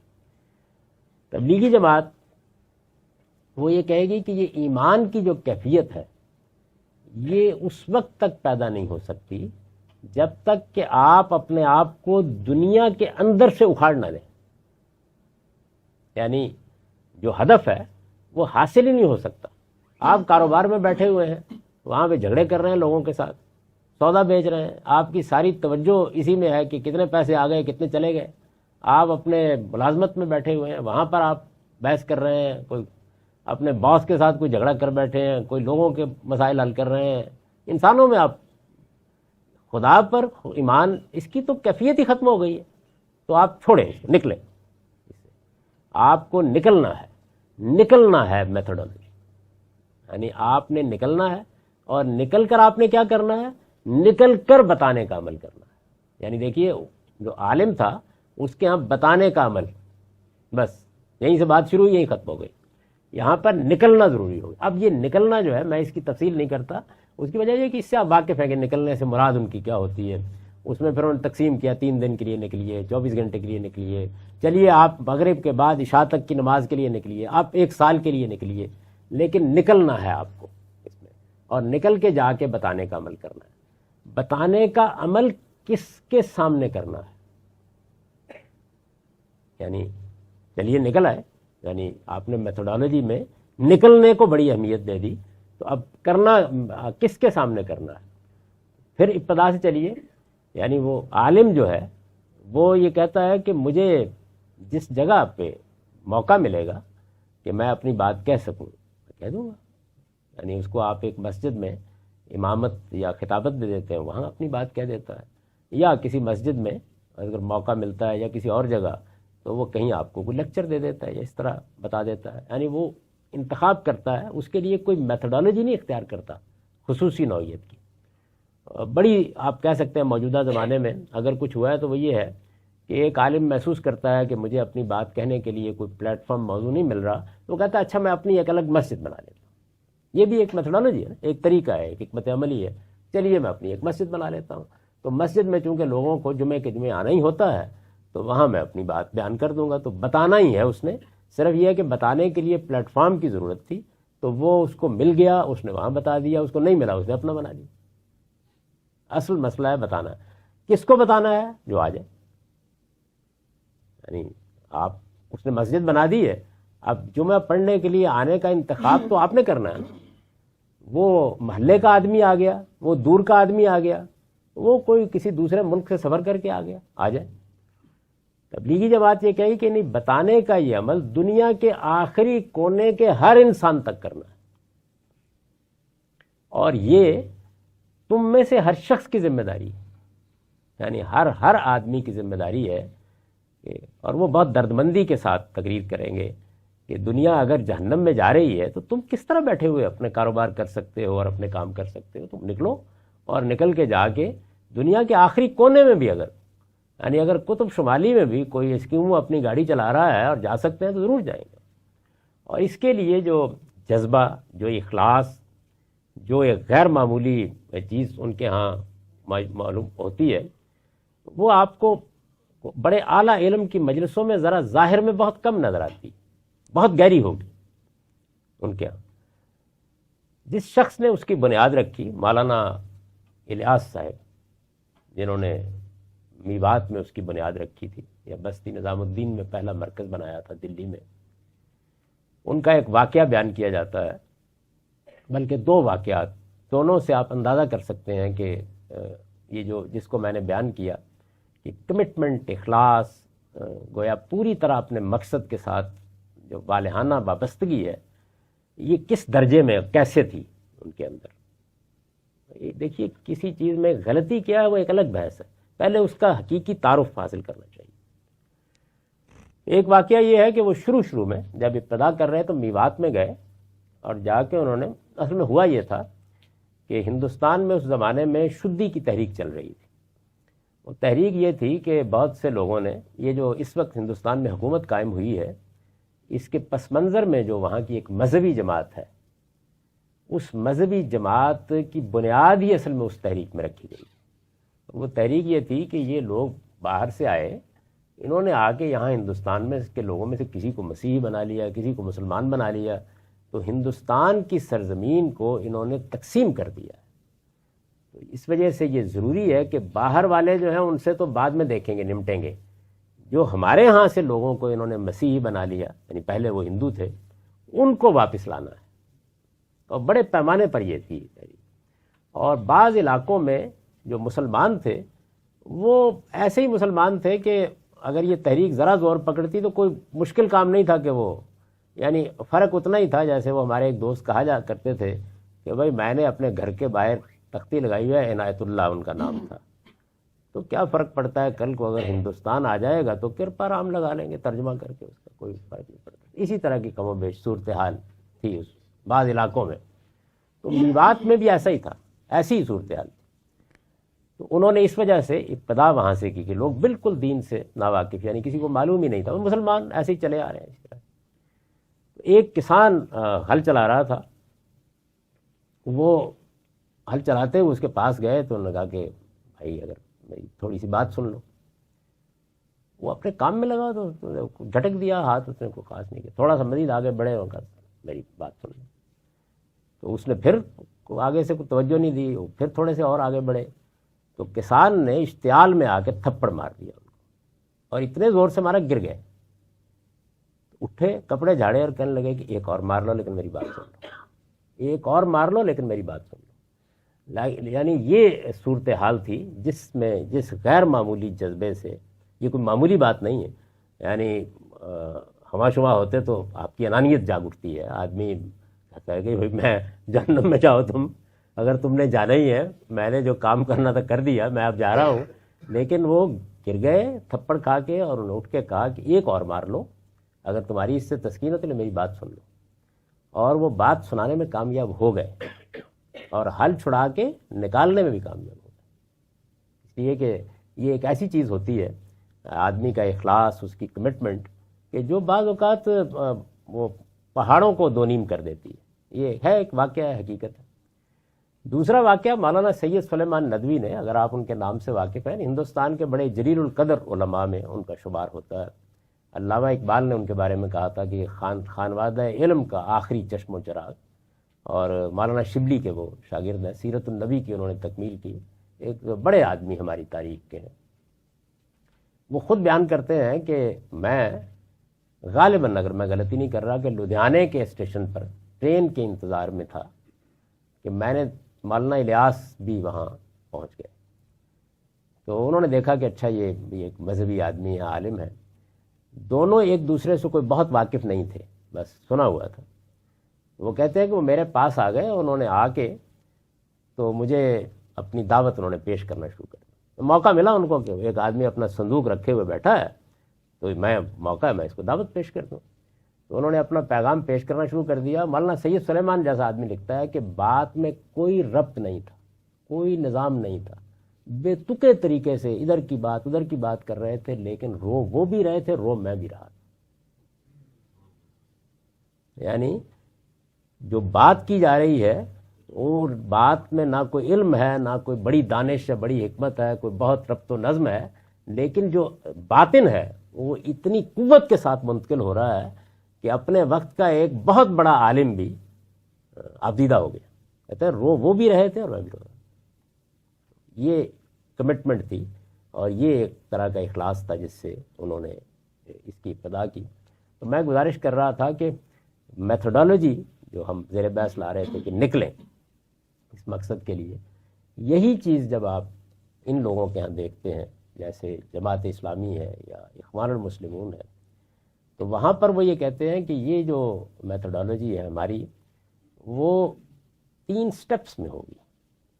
یعنی ہم اپنا میسج دیں گے، پیغام پہنچائیں گے، اور میسج دینے یا پیغام پہنچانے کے لیے ہم کوئی ایک ہی ذریعہ یا طریقہ اختیار نہیں کریں گے، بلکہ ہر وہ ذریعہ اختیار کریں گے، ہر وہ طریقہ اختیار کریں گے. یعنی اگر کسی کو کوئی کتاب پڑھنے کی دی جا سکتی ہے وہ بھی دیں گے، اگر کسی کو کوئی کیسٹ سننے کے لیے دی جائے. میں مثال دے رہا ہوں، میں ظاہر ہے ان کے زمانے میں بھی یہ چیزیں وجود میں نہیں آئی تھیں. یعنی خلاصہ کلام یہ کہ ہر طریقے سے ہم اپنا میسج پہنچائیں گے. جو لوگ ہمارے اس میسج کو سن لیں گے، ہم ان کی تربیت کا اہتمام کریں گے تاکہ وہ ہمارے میسج کو ہضم کر لیں، سمجھ لیں، جان لیں. اس کے بعد اگر وہ مزید آگے بڑھیں گے تو ہم ان کی تنظیم کریں گے، یعنی ان کو ایک آرگنائزڈ گروہ میں بدل دیں گے. وہ آرگنائزڈ گروہ جو ہے اس کی ہم پوری طاقت سے نگرانی کریں گے کہ وہ اپنے ذاتی کردار میں، سیرت میں دین کا ایک صحیح نمونہ ہو. یہ گویا وہ تشریح ہے اس بات کی صالحین کی، یعنی صالحین کے گروہ کو ہم منظم کر دیں گے. اور جب یہ گروہ منظم ہو جائے گا تو پھر حالات کے لحاظ سے ہم یہ دیکھیں گے کہ اب طاغوت کے ہاتھ سے کس طرح اقتدار چھیننا ہے. کسی جگہ یہ ہو سکتا ہے کہ انتخابات کے ذریعے سے ہم چھین لیں، کسی جگہ ہو سکتا ہے کہ ہمیں مسلح اقدام کرنا پڑ جائے، کسی جگہ ہو سکتا ہے کہ ہمیں کسی مسلح قوت کو ذریعہ بنانا پڑ جائے. یعنی ہمیں ہر حال میں یہ اقتدار چھیننا ہے. اور اس اقتدار کو چھیننے کے لیے وقت کے لحاظ سے ہم اپنا طریقہ تو تبدیل کر سکتے ہیں، لیکن اس ہدف سے کسی حال میں نہیں ہٹ سکتے. جہاں کہیں بھی ہم کو کرنا ہے اس کو ہم نے ہر حال میں چھین لینا. یہ ہم نے سعودی عرب میں بھی یہی کرنا ہے، پاکستان میں بھی یہی کرنا ہے، امریکہ میں بھی یہی کرنا ہے، برطانیہ میں بھی یہی کرنا ہے. یعنی فرق صرف یہ ہوگا کہ طریقہ کون سا ہمیں ملتا ہے. جس طریقے سے بھی، اور جس طریقے سے بھی مل جائے گا، جب ایک بار مل جائے گا اس کے بعد پھر ہم طاقت کے ساتھ نہ صرف یہ کہ لوگوں کو دین کا پابند کریں گے، بلکہ آئندہ سے طاغوت کی حکومت کو بھی قائم ہونے سے روکے رکھیں. یعنی ان کے ہاں جو میتھڈالوجی ہے وہ یہ ہے، اور جو جس ہدف کو وہ حاصل کرنا چاہتے ہیں وہ اس درجے میں اس کے بارے میں کمیٹڈ ہے، اور اس کی کوئی سرحد نہیں ہے. یعنی یہ کام ہر جگہ ہونا ہے. چنانچہ یہ موجودہ سرحدیں، یہ ملک، یہ اس ایفرٹ میں یا اس جدوجہد میں بے معنی ہے. ان کا اگر کوئی احترام کرنا ہے تو وہ آپ یہ کہہ سکتے ہیں کہ حکمت کے تقاضے سے کرنا ہے، ورنہ یہ کوئی اہمیت نہیں رکھتے. اصل میں تو خدا کی ساری زمین ہی کے اوپر مولانا مودودی صاحب کے الفاظ میں خدا کی تشریعی حکومت قائم کرنی. وہ کہتے ہیں خدا کی تکوینی حکومت، یعنی جو کنٹرول اللہ نے اپنے ہاتھ میں رکھا وہ تو ہے، چاند سورج ستارے اسی کے حکم سے چل رہے ہیں، وہ تکوینی حکومت ہے. اور اس کی شریعت کو پوری قوت کے ساتھ لوگوں کے اوپر لاگو کر دیا جائے، یہ تشریعی حکومت ہے۔ تو یہ ہم نے آخری درجے میں قائم کرنی ہے، اس کو ہر حال میں ہم قائم کر کے رہیں گے۔ اس کے بالکل ساتھ ایک بڑا مختصر سا جائزہ لے کر میں آپ بات ختم کروں گا، چاہوں گا کہ پھر اس کے بعد آپ اس بات کو سمجھنے میں جو مسائل ہیں ان پہ گفتگو کر لیں۔ آپ لوگوں نے درمیان میں نہیں ٹوکا، میں نے تو کہا تھا کہ جب چاہیں کسی چیز کی توضیح آپ مانگ لیں، لیکن ایک مختصر سا تبصرہ کر دیتا ہوں۔ میں نے عرض کیا تھا کہ یہ تو آج کی آرگنائزڈ ایفرٹس ہیں جو آپ کے سامنے آئی ہیں، لیکن ایک ماضی کی بھی آرگنائزڈ ایفرٹ ایک حد تک چلی آ رہی ہے، وہ تصوف کے سلسلے، یعنی وہ بھی تو ایک ایفرٹ ہے نا، مسلمانوں کے اندر ہو رہی ہے۔ تو اس میں جو اسی زاویے سے آپ دیکھیے، وہ بھی اپنے اس پیغام یا اس کے لیے کم و بیش ایسی ہی اصطلاحیں استعمال کرتے ہیں، بلکہ بعض سلسلوں میں تو دائی کا لفظ بھی اختیار کیا جاتا ہے۔ تو یہ جو چیز ہے کہ ہمیں لوگوں کو اپنے نقطہ نظر کو بتانا ہے، قریب لانا ہے، اس کے لیے ان کے ہاں جو بات شروع ہوتی ہے تو وہ بات کسی کانٹینٹ سے نہیں شروع ہوتی، وہ یہاں سے شروع ہوتی ہے کہ پہلی چیز یہ ہے کہ دنیا میں انسان حقیقت تک نہ پہنچ سکتا ہے، نہ اس کو پا سکتا ہے جب تک کہ وہ کسی مرشد کا انتخاب نہ کر لے۔ یعنی وہاں کانٹینٹ ثانوی درجے میں چلا گیا۔ پہلی چیز جو ہے وہ یہ ہے کہ وہ آدمی ہونا چاہیے، جو آدمی آپ کو وہ سفر طے کرائے، اور جو آدمی سفر میں جا رہا ہے اس کے لیے وہ لفظ سالک استعمال کریں گے، راہ چلنے والا، یعنی یہ سالک، یہ کون سی راہ ہے جس کو یہ چل رہا ہے؟ وہ کہتے ہیں یہ راہ کیا ہے؟ یہ راہ ہے حقیقت تک پہنچنے کی راہ۔ یعنی دیکھیے یہاں تھی دعوت، یہاں تبدیل ہو گیا ہدف، یہ سالک ہے، اس میں چلنا ہے۔ آپ بننا چاہتے ہیں سالک، یعنی دعوت یہاں تک کیا کہ آپ سالک بننا چاہتے ہیں۔ سالک بننا چاہتے ہیں تو آئیے آپ کا تعارف کراتے ہیں، یہ ہے مرشد۔ اب یہ مرشد آپ کا ہاتھ پکڑے گا اور آپ کو ایک جگہ لے جائے گا۔ جانتے ہیں وہ جگہ کیا ہے؟ وہ جگہ ہے حقیقت۔ اور اب دیکھیے اسی میں آپ نے یہ اصطلاحات سنی ہوں گی، شریعت، طریقت، حقیقت۔ تو وہ کہیں گے کہ یہ جو سالک ہے اس کو پہلے تو ہم شریعت کا پابند کریں گے،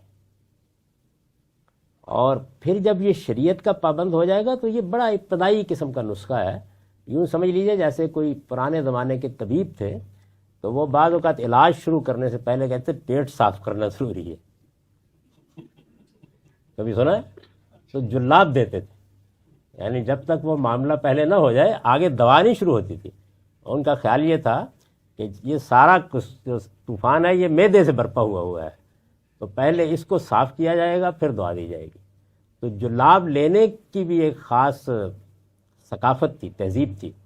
یعنی آپ نے ایک ایسی دوا لینی ہے جس نے آپ کا معدہ صاف کرنا ہے، تو معدے میں ان کا خیال یہ تھا پرانے طبیبوں کا کہ اس سے بڑی حدت پیدا ہو جاتی ہے جب آپ معدے کو صاف کریں گے، یعنی جیسے آگ لگ گئی، آپ نے آتش کی بارش کر دی ہے اس کے اندر دوا سے، تو اس کے لیے ضروری ہے کہ پہلے اس آتش کو برداشت کرنے کے لیے معدے کو ٹھنڈا کیا جائے، اس کو تبرید کہتے تھے وہ، اور جب آپ کو دوا دے دیں جو لاب ہو جائے پھر معدے کو ٹھنڈا کیا جائے تو اس کو بھی تبرید کہتے تھے۔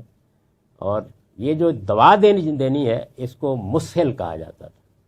تو غالب نے کسی موقع پہ فیصلہ کیا کہ جو لاب دیا جائے، تو بادشاہ کے دربار میں حاضری بڑی ضروری تھی، تو انہوں نے چھٹی کی درخواست لکھی، یعنی ظاہر ہے کہ اب جو لاب لینا ہے گھر میں بیٹھنا ہوگا، تو انہوں نے کہا کہ 3 مسل، 3 تبریدیں، یہ سب کئے دن ہوئے؟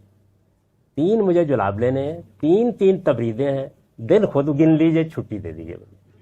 تو یہ وہ جلاب جو دینا ہے یعنی پہلے آپ کو تیار کرنا ہے، تو شریعت بس اتنا ہی کام کرتی ہے، وہ اس نے کر دیا۔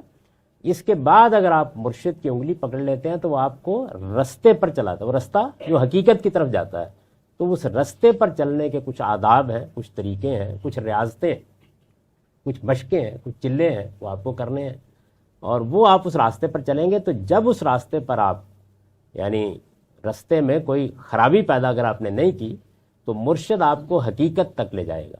حقیقت ایک دنیا ہے جس میں آپ پر یہ انکشاف ہو جائے گا کہ یہ دنیا اور آپ اصل میں تھے ہی نہیں، یہ ذات خداوندی کا ظہور تھا، تو اپنی اصل سے ملاقات آپ کی ہم کرا دیں، یعنی اصل حقیقت جو ہے وہاں پہنچا دیں۔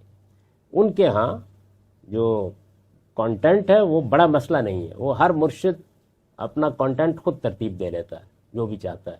ان کے اصل جو پیوٹ ہے یا مرکز ہے وہ مرشد ہے، اور یہ راستہ ہے، اور ٹارگٹ وہاں، یعنی یہاں کیا تھا، ایمان کی کیفیت کو جلا دینا یا حکومت الہیہ قائم کرنا، اور یہاں یہ ہے کہ حقیقت تک رسائی حاصل کر لینا، اسی دنیا کے اندر یہ عرفان حاصل کر لینا، یہ معرفت حاصل کر لینا کہ اصل حقیقت یہ ہے۔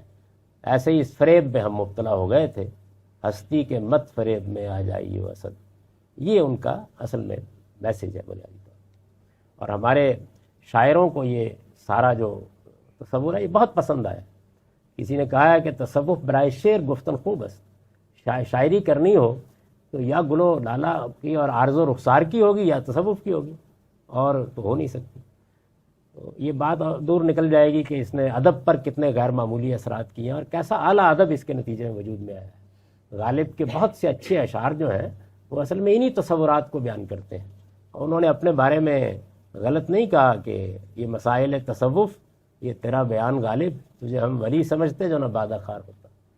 تو یہ میں نے ایک مختصر سا آپ کے سامنے نقشہ رکھ دیا ہے کہ یہ مسائل ہیں۔ دیکھیے کسی مسئلے پر کوئی تبصرہ نہیں کیا، کوئی گفتگو نہیں کی، تاکہ پہلے آپ یہ جان لیں کہ وہ کیا چیز ہے جس کے پس منظر میں کھڑے ہو کر ہمیں دیکھنا ہے کہ ہمارے پروردگار نے، ہمارے پیغمبر نے ان معاملات میں کیا ہماری کوئی رہنمائی کی ہے۔ اگر رہنمائی کی ہے تو کیا یہ جو کچھ ہم نے سنا ہے ان میں سے کوئی اس کے مطابق تھا معاملہ، اور اگر مطابق نہیں ہے تو پھر کیا ہے ٹھیک رہنمائی۔ یہ اسی وقت ممکن ہو سکتا ہے نا کہ پہلے اس کا حقیقی شعور حاصل کر لیا جائے۔ میں نے کوشش تو کی ہے کہ جتنا ممکن حد تک میں اس کو آسان کر کے آپ کے سامنے رکھ سکوں، تاہم کوئی چیز اگر واضح نہیں ہوئی یا کسی چیز میں مزید توضیح ہے تو وہ آپ کر لیجئے، جس چیز کو سمجھنا چاہتے ہیں سمجھ لیجئے، کیونکہ جب یہ مرحلہ مکمل ہو جائے گا تو پھر میں اگلے مرحلے کی گفتگو کروں گا۔ اقول و قولی ھذا واستغفر اللہ لی ولکم۔ اگر اجازت ہو تو میں ایک سوال پوچھ سکتا ہوں۔ آپ نے گفتگو کی دعوت کے کانٹینٹ پر، میرے ذہن میں جو پکچر تھی وہ یہ تھی کہ یہ دو الگ الگ چیزیں ہیں، ایک دعوت ہے اور دعوت جس دعوت کا اپنا کانٹینٹ ہے، لیکن دعوت ایک ذریعہ ہے کسی طرف لانے کی، جس طرف آپ لا رہے ہیں اس کا ایک کانٹینٹ ہے۔ جیسے اس کلاس کی ایک نوٹیفیکیشن ای میل گئی تھی، اس کا ایک کانٹینٹ تھا، اور اصل جدھر ہم لا رہے تھے اس کا کانٹینٹ یہ ہے۔ تو میں تو یہ سمجھتا تھا کہ ہر جماعت ایک دین کی طرف لا رہی ہے، لیکن ان کی دین کی کیا انڈرسٹینڈنگ ہے اس پہ اوبیسلی بحث ہے۔ تو کانٹینٹ جس طرف دعوت لا رہی ہے وہ دین ہے، دعوت کس طرح سے وہ پیش کر رہے ہیں، لیکن آپ نے گفتگو دعوت کے کانٹینٹ پہ کی ہے، تو اس کو ہم کس طرح دیکھیں گے؟ دعوت کا کانٹینٹ میں نے اس لحاظ سے کہا ہے کہ جس وقت بھی آپ کسی میسج کو لے کے جاتے ہیں تو یہ سوال پیدا ہوتا ہے نا کہ آپ کس چیز کا میسج لے کے آئے ہیں۔ تو آپ اس کو ایک لفظ میں بیان کرنا چاہیں تو آپ کہیں دین کی دعوت، یہ تو سادہ بیان ہے، اس کے بعد بحث ہی کوئی نہیں رہتی، اس لیے کہ میں بھی دین کی دعوت دے رہا ہوں، آپ بھی دے رہے ہیں، تبلیغی جماعت بھی دے رہی ہے، جماعت بھی دے رہی ہے، لیکن یہ پھر کیا مسئلہ ہے؟ پھر جماعت اسلامی میں کیوں نہیں چلے جاتے آپ؟ لیکن اس لیے نہیں چلے جاتے کہ جس دین کی طرف تو کانٹینٹ زیر بحث آ گیا نا، تو وہی کانٹینٹ ہے، یعنی وہ بات کیا ہے جو اب وہ آپ کو بتانا چاہتے ہیں یا پہنچانا چاہتے ہیں۔ تو اس کے لیے پھر میں نے بتایا کہ کانٹینٹ کا معاملہ بھی اتنا مجمل نہیں رہا کہ دین نہیں، کانٹینٹ کا معاملہ ایک موضوع بن گیا ہے، اس میں مسائل ہیں، اختلافات۔ صاحب، اللہ کے نبی کی زندگی کے بعد سے لے کے 1200 سال، آپ نے کہا کہ 200 سال پہلے یہ تحریکیں شروع ہوئی، یا 200 سال کے اندر، کیا آج سے 200 سال پہلے کا مسلمان اسپیشلی اللہ کے نبی کی زندگی سے لے کے اتنے کمپلیٹ تھے، یا وہ سب کچھ جانتے تھے کہ انہیں ان تحریک کی ضرورت نہیں پڑی؟ دین کا کانٹیکٹ ان کو اتنا سمجھ میں آ گیا تھا، اور بعد میں آنے والے انسانوں کو کم سمجھ میں آیا، تو یہ ویکیوم کریٹ ہوا اور اس میں یہ تحریکیں آنے کا۔ نہیں، میرا خیال ہے شاید میں واضح نہیں کر سکا اپنی بات کو۔ رسول اللہ صلی اللہ علیہ وسلم کے بعد جو ایک فطری عمل ہے وہ شروع ہو گیا، اور وہ فطری عمل یہ تھا کہ دین کو جاننے والے، جیسے میں نے بار بار حوالہ دیا کہ جیسے آپ کے محلے کا خطیب ہے، علماء مسلمانوں کے اندر پیدا ہوتے رہے اور وہ اسی طریقے سے بات بیان کرتے تھے جیسے کہ آج کا عالم بیان کرتا ہے. یعنی وہ ایک فطری عمل تھا جو جاری تھا. اس کو اتنی آرگنائزڈ ایفرٹ کی صورت دینے کا کام پہلے صوفیوں نے کیا اور باقاعدہ اس کے سلسلے قائم ہوئے، اور دور حاضر میں یہ صورت سامنے آئی. یہ اس کی تاریخ. ایسا نہیں کہ یہ کام نہیں ہو رہا تھا، یعنی اس کا تو میں نے بتا دیا آپ کو کہ پہلے وہ کام اس طرح سے ہو رہا تھا. یعنی علماء پیدا ہو جاتے تھے اور وہ لوگوں کو پیغام پہنچاتے رہتے تھے، پڑھاتے رہتے تھے، تعلیم دیتے رہتے تھے. سوال یہ حضور صلی اللہ علیہ وسلم نے اپنی حیات میں کوئی اسٹرکچر اپنے جیسے خلیفہ آئے اس کے بعد چار خلیفہ ان کو بتایا تھا کہ خلافت کا نظام ہوگا یا ڈیموکریسی ہوگی، یا یہ ویکیوم خود ڈیسائیڈ کرنے کے لیے چھوڑ دیتے کہ جو بہتر سمجھے نظام چوز کر لو؟ یہ تو آپ نے یعنی موضوع سے ایک مختلف سوال کر دیا کہ یہ پولیٹیکل سٹرکچر جو رسول اللہ کے بعد تھا اس کی کیا نوعیت تھی. جیسے جماعت اسلامی وغیرہ یہی کہہ رہے ہیں نا، ہم خدا کی حکومت اس کی زمین پہ قائم کریں گے، یہ وہیں سے ڈرائیو کر رہے ہیں. تو اگر آپ اس کے حوالے سے سوال کر رہے ہیں پھر اس کا مطلب ہے آپ حقیقت کو جاننا چاہتے ہیں. نہیں، اس لیے ابھی ہمارا موضوع نہیں ہے، یہ تو بعد میں ہم موضوع بنائیں گے. ابھی تو ہم یہ سمجھنا چاہ رہے تھے کہ اصل میں پرابلم کیا ہے، مسئلہ کیا ہے. میں نے مسئلے کا تعارف کرایا ہے آپ سے. ابھی کسی چیز پر کوئی تبصرہ نہیں کیا، کیا صحیح ہے کیا غلط ہے اس پر بھی کوئی بات نہیں کی. یہ بتایا آپ کو کہ یہ جس وقت آپ اٹھیں گے اور جائیں گے تو آپ کے سامنے دعوت کے نام پر جو کچھ آئے گا وہ یہ ہے جو میں نے آپ کے سامنے رکھ دی. تو پہلے اس کو سمجھنے کے لیے سوالات کر لیں. یعنی کسی جگہ میری بات واضح نہیں ہوئی، کوئی اس طرح کا معاملہ ہے، اس میں غلطی کیا ہے، اس میں صحیح کیا ہے، کیا ہونا چاہیے کیا نہیں ہونا چاہیے، یہ اگلی نشست ہے. جی یہ ویکیوم جس کے بارے میں بات ہوگی کہ اتنے عرصے تک یہ کام نہیں ہوا. نہیں، کام ہوا، نہیں کام ہوا.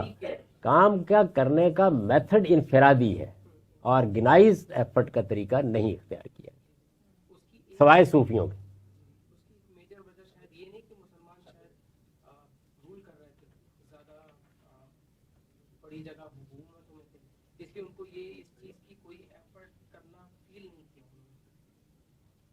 ایک بہت بڑی وجہ یہ تھی، یعنی یہ اسی دور میں یہ آرگنائزڈ ایفرٹ کیوں ہوئی اور اس بڑے پیمانے پر کیوں ہوئی اور اتنے زیادہ بحث مباحثے کے ساتھ کیوں ہوئی، اس کی ایک بہت بڑی وجہ، اور بھی وجوہ ہے، ایک بہت بڑی وجہ یہی تھی کہ مسلمانوں کا جو ایک سیاسی ڈھانچہ ہے وہ برا بھلا بڑی طاقت کے ساتھ قائم رہا. آپ کے علم میں ہے کہ 1924 میں جس کو مسلمانوں کے سیاسی نظم کا مرکزی ادارہ کہا گیا، خلافت کا ادارہ، وہ ختم کیا گیا ترکی میں.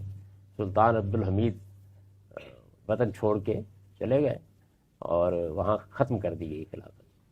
تو خلافت جب تک قائم تھی اور خلافت کے ساتھ کسی حد تک وابستہ مسلمانوں کی بہت سی حکومتیں، جیسے مغلوں کی حکومت یہاں تھی یا اور حکومتیں قائم تھی، تو اس موقع کے اوپر آپ یہ کہہ سکتے ہیں کہ وہ مسئلہ پیدا نہیں ہوا جس مسئلے کو ان لوگوں نے زیادہ موضوع بنایا ہے. مسلمان محکوم نہیں تھے، دنیا کی ایک بڑی طاقت تھے، دنیا کی کوئی طاقت ابھی انہیں چیلنج نہیں کر رہی تھی. اگر کوئی چیلنج کرنے کی تیاری بھی کر رہے تھے تو ان لوگوں کو بھی ابھی پورا نمایاں کر کے سامنے آنے کا موقع نہیں ملا تھا. اس سے پہلے صلیبی حملوں کے دوران میں وہ شکست کھا چکے تھے اور مسلمان ایک مرتبہ پھر اپنے آپ کو بحال کرنے میں کامیاب ہو گئے تھے. پھر یہ کہ عربوں کا اقتدار ختم ہونا ایک بہت بڑا حادثہ تھا، اس کے مرثیے لکھے گئے، بہت کچھ ہوا. وہ اندلس میں ختم ہوا، بغداد میں ختم ہوا، لیکن جن لوگوں نے وہ ختم کیا وہ اگرچہ ادھر سے اٹھ کے آئے تھے، یاجوج و ماجوجی کی اولاد تھے، ترک، وہ اٹھ کے آئے تھے لیکن وہ مسلمان ہو گئے. اقبال نے کہا نا، پاسباں مل گئے کعبے کو صنم خانے سے. تو اس سے بھی کوئی بڑا وہ تردد پیدا نہیں ہوا. اس کے نتیجے میں مسلمانوں نے یہ محسوس کیا کہ کنٹینیوٹی ہے، جاری ہے، ٹھیک ہے. یعنی وہ بحث بھی ہوتی رہی کہ خلیفہ تو قریش میں سے ہونا چاہیے یا نہیں ہونا چاہیے، لیکن اس کو قبول کر لیا گیا. تو یہ ایک نظام. اسی وجہ سے آپ کے علم میں ہوگا کہ جس وقت خلافت ختم کی گئی ہے تو اس سے پہلے بہت بڑی تحریک ہندوستان میں چلی، خلافت کی بہت بڑی تحریک. یعنی یہ ساری آزادی کی تحریکیں اصل میں اس تحریک کے بطن سے پیدا ہوئیں اور مسلمان بالکل واقف نہیں تھے اس سے کہ دنیا میں کیا ہو گیا ہے، دنیا میں کیا تبدیلیاں آ گئی ہیں. وہ اپنے انہی خوابوں میں جی رہے تھے. تو بہت لوگ اس میں نکلے، بلکہ اس کے تحت ایک ہجرت کی تحریک اٹھا دی گئی، جس کے نتیجے میں لوگ افغانستان کی طرف گھر بار چھوڑ کے گئے اور ہزاروں کی تعداد میں مارے گئے، رستے میں بہت سے حوادث کا شکار ہو گئے. بڑا المناک معاملہ رہا اس کا. تو یہ سارے معاملات جتنے تھے یہ ایک بہت بڑی وجہ بنے کہ آرگنائزڈ ایفرٹ کی جائے. یہ اخوان المسلمون کی تحریک اور بردرہڈ کی تھوڑا روشنی ڈالیں. انگریزی میں کہتے ہیں ایک ہی الاخوان المسلمون کا انگریزی ترجمہ ہے یہ مسلم بردرہڈ. خواتین بھی آئی تھنک سوال کرنا چاہ رہی ہیں پلیز. جیسے آپ نے پہلے مینشن کیا تھا کہ کیتھلکس جو سب سے بڑا ریلیجن ہے، بیکاز ان لوگوں نے سب سے زیادہ آرگنائزڈ ایفرٹس کی تھی. تو جیسے المورد کینیڈا ورلڈ وائڈ، تو ہمارے جو آرگنائزڈ ایفرٹس کا کوئی مطلب پلان ہے for like youth like later on, کہ ہم لوگ کی جو آرگنائزڈ ایفرٹس جو ہم اتنا ایمفسائز کر رہے ہیں اس کے اوپر، تو ہم کیسے اپنا message later on like spread کرنے کی کوشش کریں گے آرگنائزڈ ایفرٹ؟ یہ بھی ایک اہم سوال ہے، لیکن ہم نے جو بات شروع کی ہے وہ یہ ہے کہ پہلے ہم یہ دیکھیں کہ کوئی ایفرٹ ہونی بھی چاہیے یا نہیں ہونی چاہیے. ہونی چاہیے تو کیسے ہونی چاہیے، یعنی یہ پہلا ہے. المورد تو اس کے بعد زیر بحث آئے گا نا آخر میں. تو اگر آپ اس بحث کو اس کے آخر تک لے جائیں گے تو پھر وہاں یہ چیز بھی موضوع بن جائے گی کہ ہم یہ کیوں کر رہے ہیں. سر یہ آپ نے جو پورے کانٹینٹ جنہوں نے ایڈریس کیے اس میں آپ نے جو اخوان المسلمون اور جو عاطف صاحب نے ذکر کیا، تو اس میں اور بھی لوگ آتے ہیں، ڈاکٹر اسرار صاحب. ڈاکٹر اسرار صاحب اصل میں کوئی الگ حیثیت نہیں رکھتے، وہ جماعت اسلامی ہی کیا ایک آف شوٹ کہہ لیں یا ایک یا غلام احمد پرویز صاحب نے بھی کام کیا اور قادیانی صاحب، وہ بھی اس میں آتے ہیں یا نہیں آتے؟ سبھی آتے ہیں. آپ چاہتے ہیں ان کے اوپر بھی تبصرہ کرنا، میں نے تو اس لیے اس کو نہیں چھیڑا کہ وہ پھر ایک اور دنیا ہے.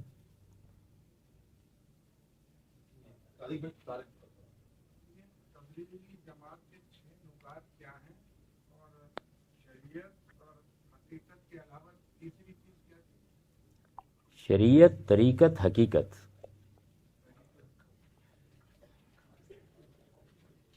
تبلیغی جماعت کے 6 نکات تو تبلیغی جماعت والے ہر روز آپ کے گھر پہنچتے ہیں بتانے کے لیے. اس میں میری خدمات کی کیا ضرورت ہے؟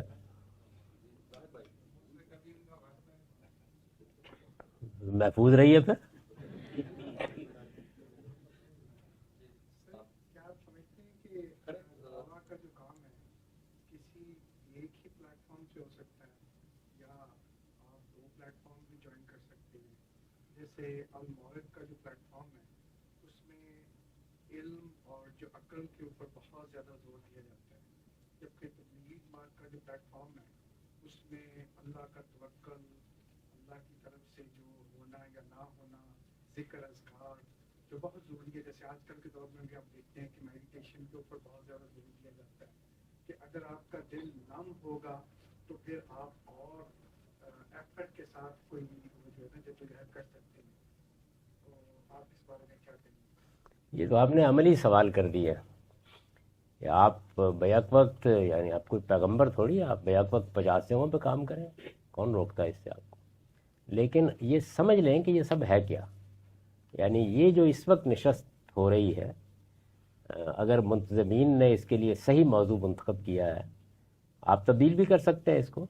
تو وہ یہ ہے کہ یہ ایفرٹ جو دعوت کی ایفرٹ ہے یہ ہے کیا اصل میں. تو اس وقت ہم اس پر گفتگو نہیں کر رہے ہیں کہ اس میں نے یا آپ نے کیا کرنا ہے. یہ ہے کیا، پرابلم کیا ہے، لوگ کیا کہہ رہے ہیں، جو کر رہے ہیں وہ کیا کر رہے ہیں. تو اگر اس کی انڈرسٹینڈنگ ضرورت نہیں ہے تو پھر میں عملی سوالات کی طرف چلا جاتا ہوں. خواتین کی طرف سے اگر کوئی سوال ہو تو وہ اس کے بعد پہلے خواتین کی طرف سے ورنہ وہ ہاتھ پہلے سے یعنی سوالات سے تو یہ اندازہ ہوتا ہے کہ لوگوں کو اس وقت کیا کرنا ہے اس سے دلچسپی ہے. یہ جاننے سے کوئی بہت دلچسپی نہیں ہے کہ یہ ہے کیا.